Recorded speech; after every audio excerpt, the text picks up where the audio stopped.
Hey guys, welcome back to my channel where we talk all about gut health. Please do your best to ignore Mika. She looks headless right now, and this hot water bottle that's helping me count my blessings as a woman. Yay. Yay. Today we're going to be talking about food allergies, intolerances, and leaky gut. So a lot of us are affected by all three of these things, yet there's a lack of education because you know, we live in the land of the free. Oh my god, I'm gonna get in trouble for everything I want to say.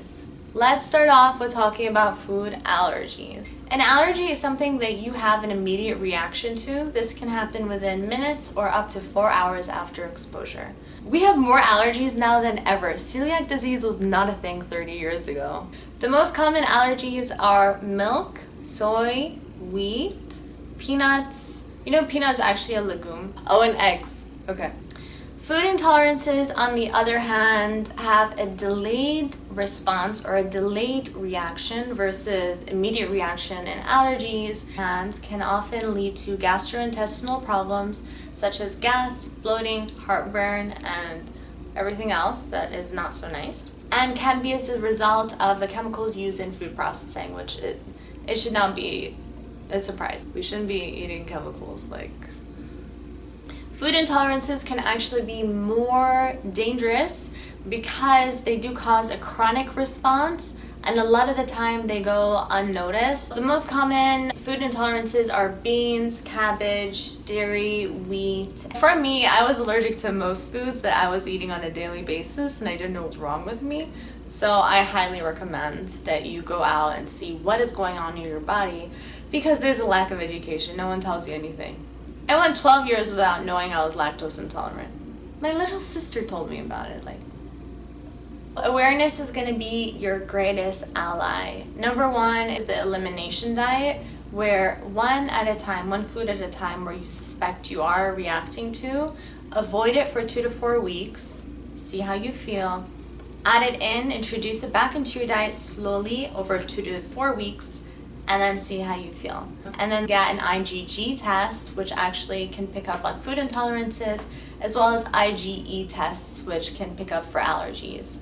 In my experience, blood tests show more results, so please do the blood test. Moving on to leaky gut. If you are eating these trigger foods that you have intolerances or allergies to, it can cause leaky gut, vice versa, they don't know yet. Leaky gut, also known as intestinal hyperpermeability, is a dysfunction in the permeability of the gut lining.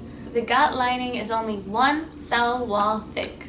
So as you can imagine, if things are able to get through it into your bloodstream where they're not supposed to be, shit's gonna go down. Your immune system then produces antibodies in preparation to fight the foreign invader. Food is not supposed to be in our bloodstream. The immune system then produces more antibodies in preparation of receiving more particles in our bloodstream. And that's why if you have leaky gut, you are more likely to develop more and more sensitivities and allergies due to the heightened immune response that's generated basically every time you eat. So yeah, that's why you can get really tired if you have leaky gut or allergies, sensitivities to foods that you don't realize you're eating on a daily basis. Things that cause leaky gut are, number one, your diet. If you're eating too many grains, processed foods, emulsifiers, which I'll list down below, as well as dairy. If you have a triggered immune response to any of these foods or others, I'm sure because bio-individuality,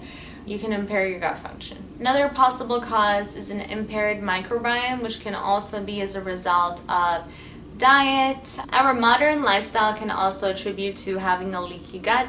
These things include things like antibiotics, environmental toxins such as antibacterials, which everyone's going crazy over, but please don't overuse them, as well as stress. Stress just wreaks havoc on the system. Life is about learning and experimenting and living and being happy, so if there's anything going on in your bodies, please take note, please find a functional doctor, please reach out to me even. So I hope that was informative for you guys. My next video is going to be about how to repair a leaky gut.